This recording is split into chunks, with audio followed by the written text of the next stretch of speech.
Asalaamu calaykum waraxmatullaahi tacaala wabarakaatu. Kulanti wacan oo wanaagsan daawadayaal meel kastoo daafaha caalamka ka joogtaan.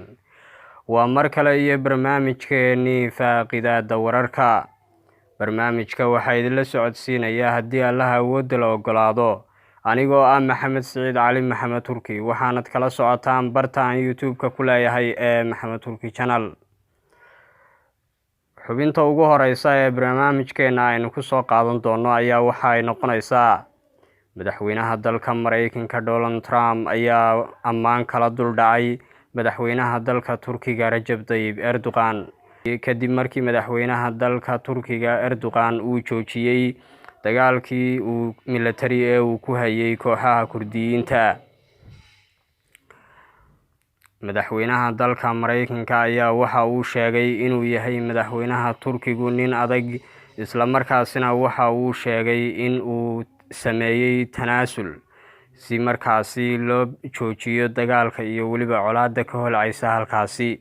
waxa uu yidhi waxaanu badbaadinay nafaha malaayiin qof oo dhiman lahaa kadib markii aan ku guuleysanay inaan joojino dagaalkaasi. waxa uu ku tilmaamay madaxweynaha Turkiga inuu yahay nin adag, isla markaasina ay yihiin saaxiibo. waxa uu markaasi sheegay in markaasi aan loo baahnayn cunaqabatayntii la saaray dalka Turkiga oo la joojiyay.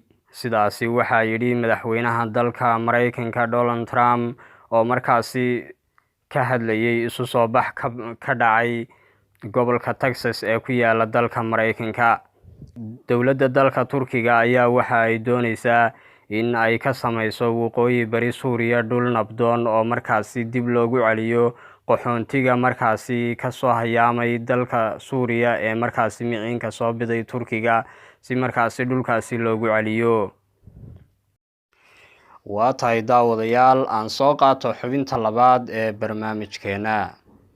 kooxaha Kurdiyiinta ayaa waxaa la sheegay inay ka baxeen magaalada Ras Al Ain iyaga oo kala kulmay weeraro aad u ballaadhan.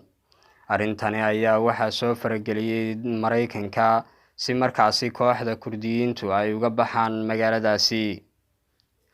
waxaa la sheegay in la arkayay kolonyo baabuur ah oo ay saaran yihiin xoogagga Kurdiyiinta iyo dad dhaawaca oo ka baxaya halkaasi.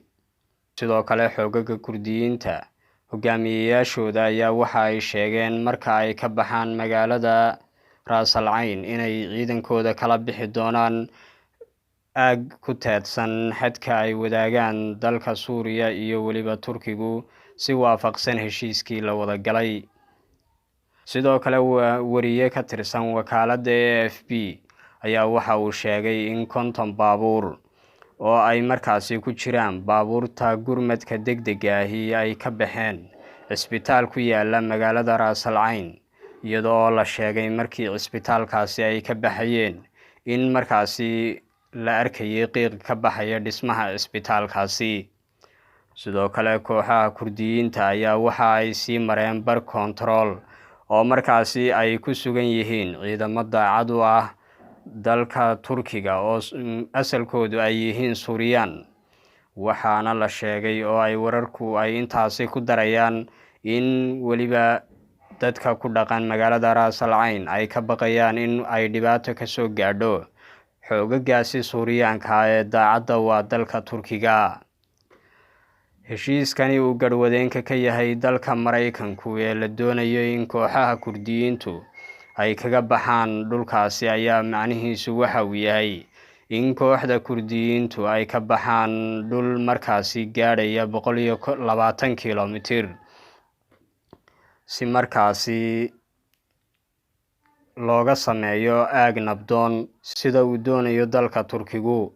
sidoo kale wasiirka gaashaandhigga ee dalka Turkiga ayaa waxa uu sheegay in uu dhintay mid ka mid ah ciidankoodu, isla markaasina ay qaar kalena ay soo gaadheen dhaawacyo kadib markii hoobiye lagu soo tuuray, balse waxa uu sheegay in ay markaasi ay si weyn isaga difaaceen oo ay markaasi ay qaadeen weerar argudasho.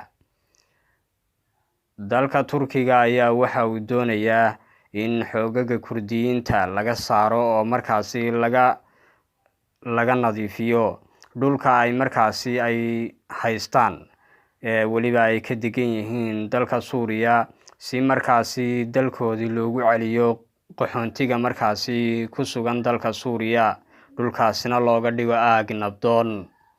waa tahay daawadayaal, intaasi ayaan kusoo gabagabeynayaa barnaamijkeena. fadlan saar like iyo weliba subscribe si aad u daawato warbixinaha aan soo gelinayno YouTube-ka Maxamed Turki Channel.